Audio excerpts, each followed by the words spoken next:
I am presenter Huang Yuhua. It's my pleasure to see you all here, especially we have teachers from other campuses. And I hope both of us can learn something from this seminar. This is how soft quality looks like. As you can see, we put customer value in this column, we put innovative solution in this row, and we put weighted numbers in this column. You can see CV3, service customization, got the highest score, 0.9 during survey. It means respondent regarded as the most important thing. On the other hand, CV5 got the lowest score. It means respondent regarded as the least important one. Hello everyone, my name is Wu Han-Qian, and today I want to introduce evaluating the operating performance of free transport zone, and it is by Professor Wen Kanshi. At first, the researcher used the average of satisfaction degrees and the average of important degrees, which is 6.25, and they divide these assessment factors into 4 quadrants, include quadrant 1, quadrant 2, and quadrant 3, and quadrant 4. So let's take a look at quadrant 2 first. There are 3 assessment factors included in quadrant 2. That means these 3 assessment factors is very important for investor. But the investor thinks these 3 assessment factors are not very satisfied with these 3 assessment factors. Okay. Good morning, everyone. My name is Lim Chen. The paper topic I'm going to report today is a risk analysis of stevedoring operations in zipper container terminal. Next is the result analysis. These are the risk factors may occur in loading and unloading container terminals operating, a total of 17 kinds. I will talk about the top ones and the last one in terms of severity and frequency. Hello everyone. My name is Lin Yifang. Today I would like to introduce the topic of evaluating key risk factors affecting cargo damaging on export operations for container carriers in Taiwan. And here is the structure of my presentation.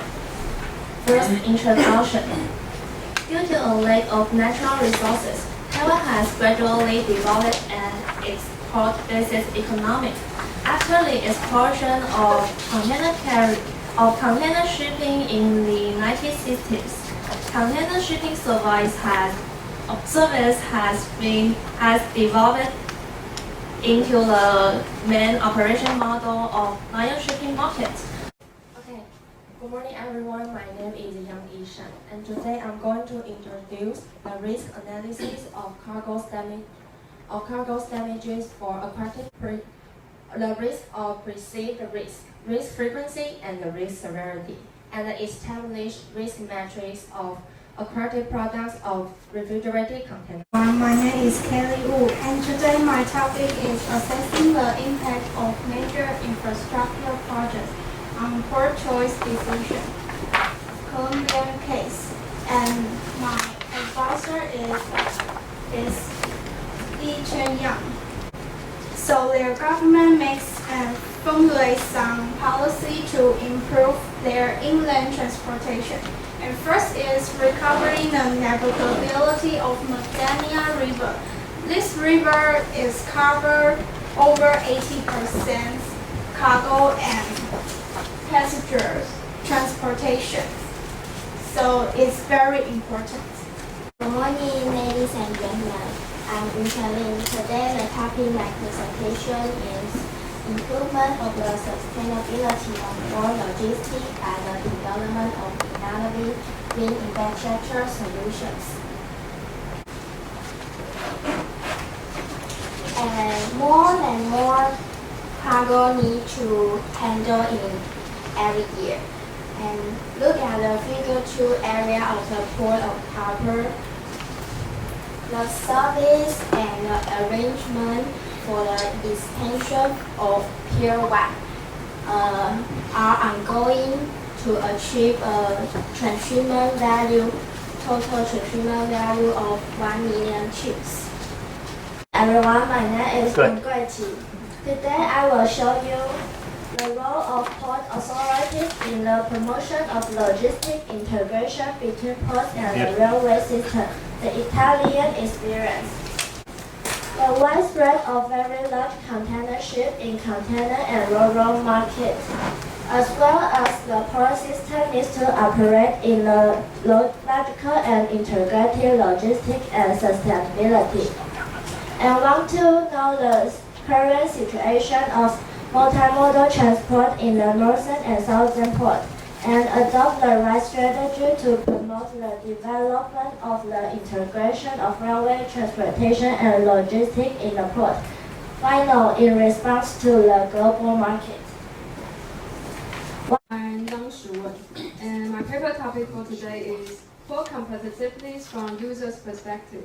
And here's the author of the paper.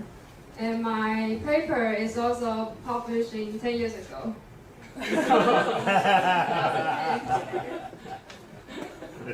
And this is the important weighting for the factors. And as we can see, the shipping liners consider cost at port as the most important factors. And for forwarder and shipper, they consider port location as the most important factors. Let me explain in detail. Because the reason that shipping liner consider cost at port as the most important The containerization of ports. Could you explain these terms? The containerization is like the container, a standard box. So when you transport, you put your cargo